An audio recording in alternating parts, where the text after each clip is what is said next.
You feel it before you understand it. Not the competition itself, but the tension behind it. The silent comparison in the room. The unspoken measuring of worth. While others see a game, you feel a battlefield of invisible energies. And somewhere deep inside, a quiet voice whispers, "If I enter this, I might lose more than just a result." An empath does not fear losing. That would be too simple. What you fear is disconnection. The moment when warmth turns into rivalry. When admiration turns into judgment. As if competing means stepping out of the circle of belonging and into exile. Somewhere in your past, competition was never just play. Carried a charge. Parents' approval. A teacher's comparison. A subtle withdrawal of love when you weren't enough. So now, even as an adult, your nervous system remembers. To compete is to risk love itself. You learn to read rooms instead of claiming space. To harmonize instead of stand out. Because standing out once meant becoming a target of envy, of criticism, of cold silence you didn't understand but felt too deeply. And so you became someone who shines quietly, who gives without asking, who steps back just before the moment of recognition. As if something inside you gently pulls the brakes and says, "Not here, not like this." But beneath that softness, there is something else.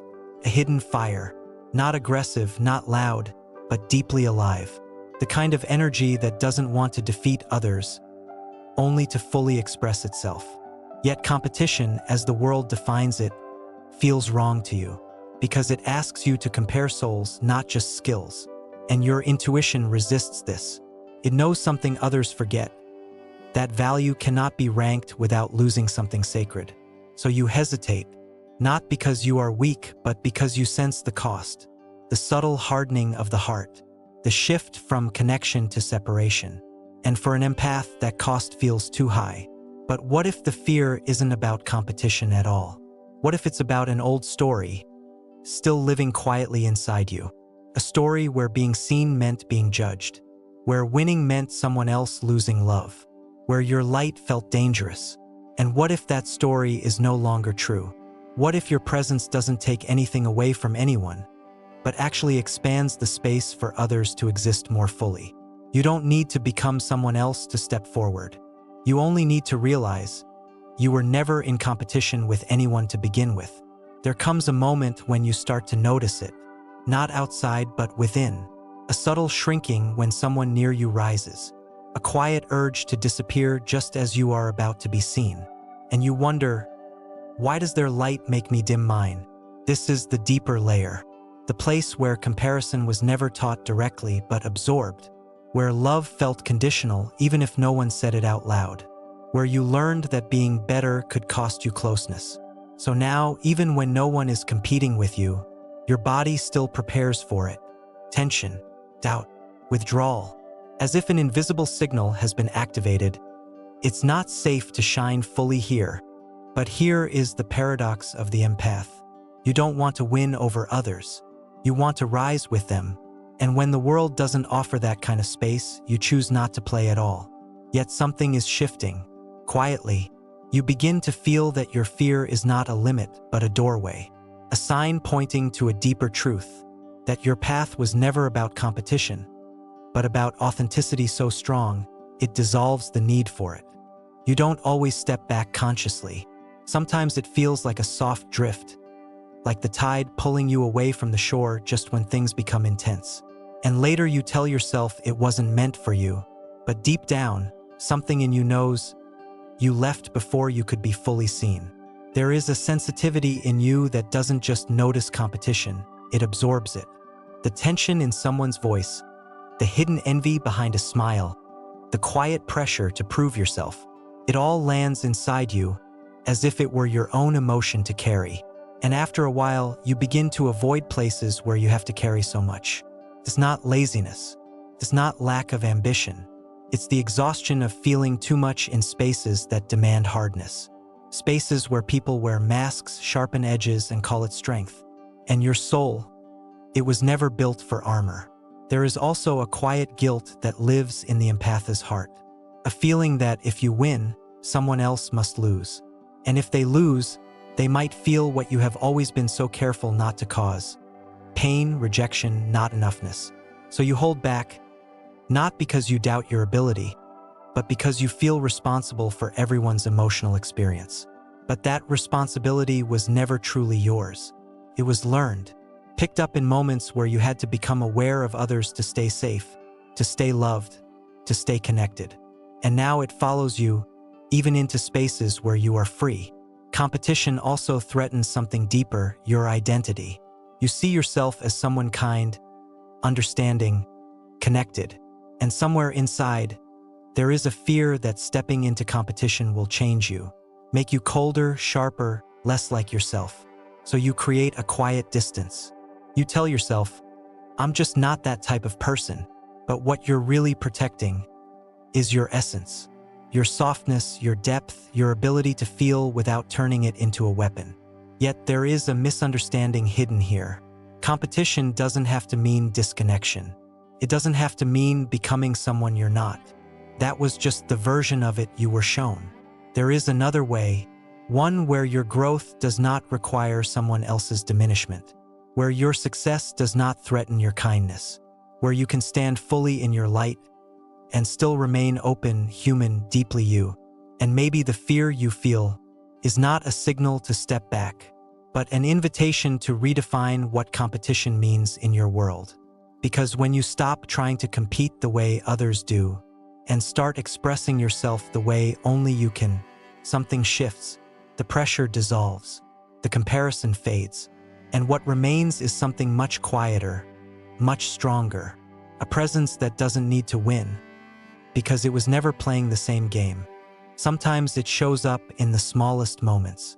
You hesitate to share an idea, even when you know it's good, not because you doubt it, but because you already feel the ripple it might create in others, the shift in energy, the subtle imbalance, and you wonder if it's easier to stay unseen than to disturb the emotional field. There is a deep attunement in you that others don't always understand. You don't just act, you anticipate. You sense reactions before they happen, feel outcomes before they unfold. So competition becomes overwhelming not in action, but in imagination. You live through all possible tensions before even taking the first step. And in that inner simulation, something always feels off. Someone feels threatened, someone withdraws, someone judges. Even if it's not real yet, your body responds as if it already is. So stepping forward begins to feel like stepping into conflict you've already experienced. There is also a quiet belief you may not have named yet, that being fully yourself will create distance, that your natural intensity, your insight, your depth might make others uncomfortable. And competition amplifies this fear because it puts you directly in the light. So you soften yourself, you round your edges, you make yourself easier to accept, easier to be around, less likely to disrupt. But in doing so, you slowly move away from your full expression. And here is the hidden cost. It's not just that you avoid competition, you begin to avoid your own expansion, because every step forward feels like a risk to connection. Every success feels like it might isolate you, so you unconsciously choose belonging over becoming. But the truth is, the kind of belonging that asks you to shrink is not real safety. It's a quiet form of self-abandonment that feels familiar, but never fulfilling. There is a moment, though subtle, almost unnoticeable, when something inside you begins to resist this pattern, a quiet voice that no longer wants to dim, even if it means being misunderstood. And in that moment, competition starts to lose its old meaning. It no longer feels like a threat to connection, but a mirror reflecting where you still hold yourself back. You begin to see that what you feared wasn't others, but the possibility of becoming fully visible. And visibility for an empath has always been complicated, carries echoes of the past, of being too much, too sensitive, too different. But it also carries something else, something you haven't fully explored yet. Power, not the kind that dominates, but the kind that radiates quietly, steadily, without apology. And when you allow yourself to feel that, even just a little, the fear shifts, it softens, it opens, it transforms from something that holds you back into something that gently asks, Are you ready to be seen without abandoning who you are? There is a moment you rarely talk about, when you realize you can read people faster than they expect, deeper than they intend. And in competition, that gift becomes heavy, because you don't just see their ambition, you see their insecurity beneath it. And something in you hesitates, because how do you move forward when you can feel what it costs them to?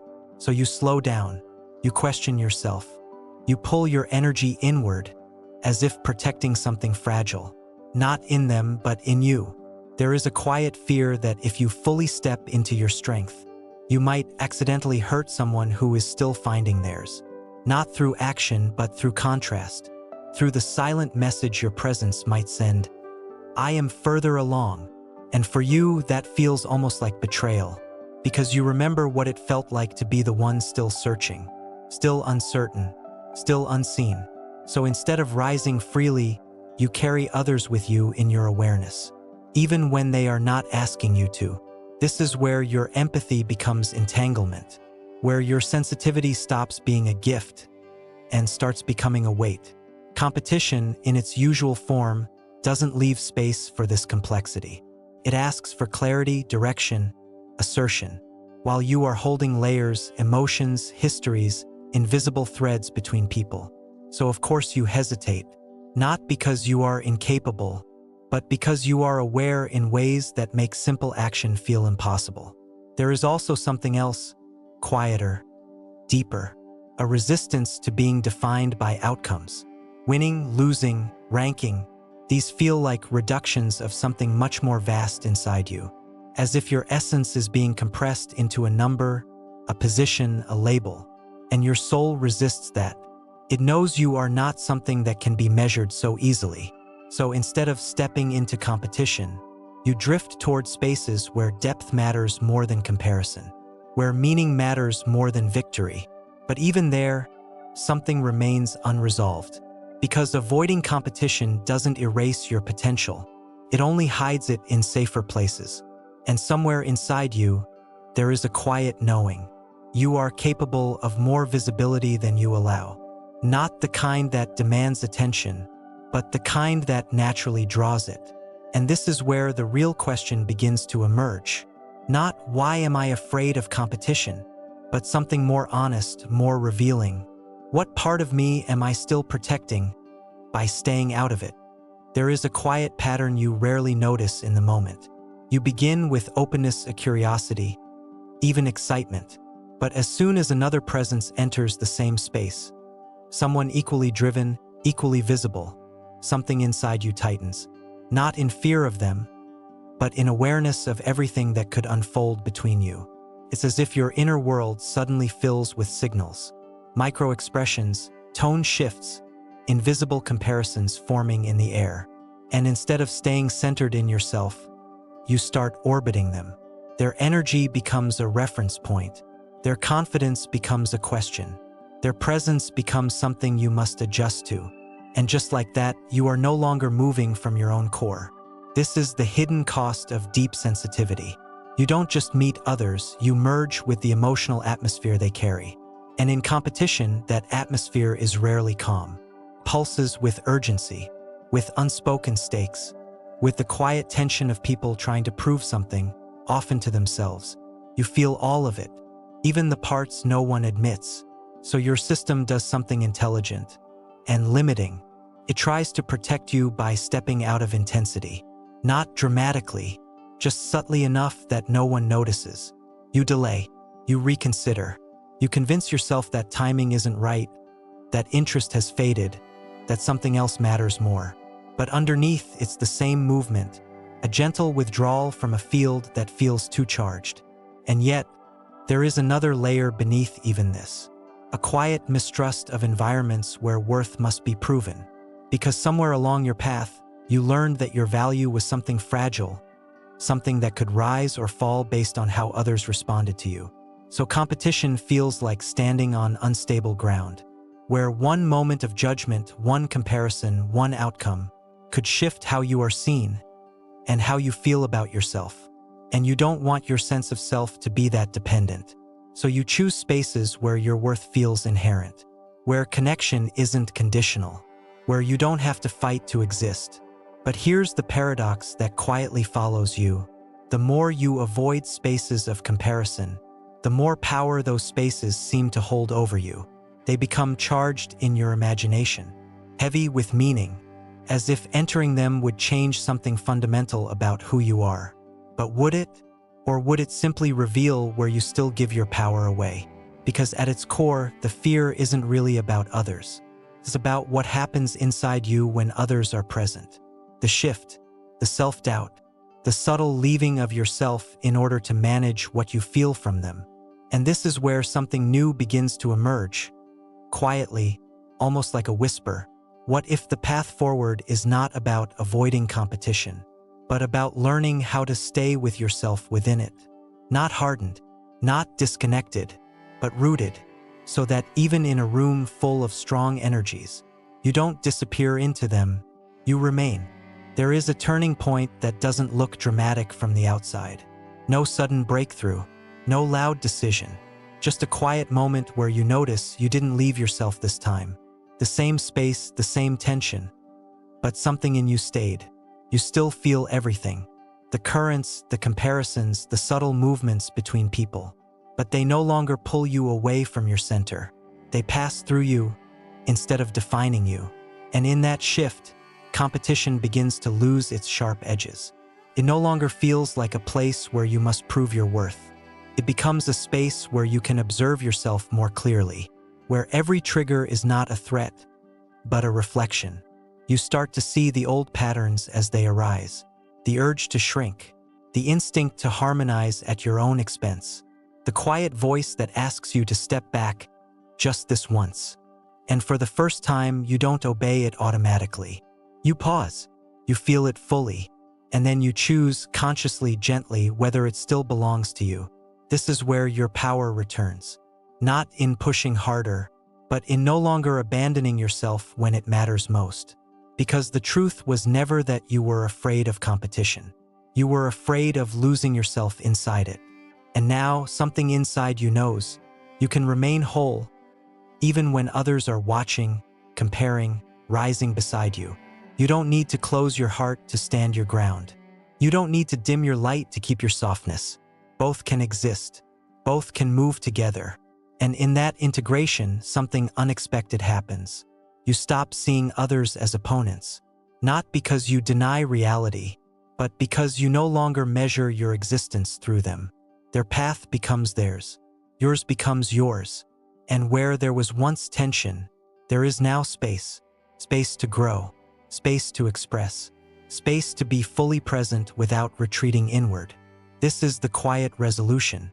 Not a victory over others, but a return to yourself. A place where your sensitivity is no longer something to protect from the world, but something you carry into it without fear. And from here, if you step into competition, it is no longer an act of survival. It is simply an expression of being alive, visible, grounded, and no longer divided within yourself. If something in this spoke to you, I'd be quietly curious what part felt the most familiar to your experience. You can share it in the comments. Your insight might be exactly what someone else needs to hear. And if you want to keep exploring these deeper layers together, you're always welcome to stay close and subscribe. Thank you for watching.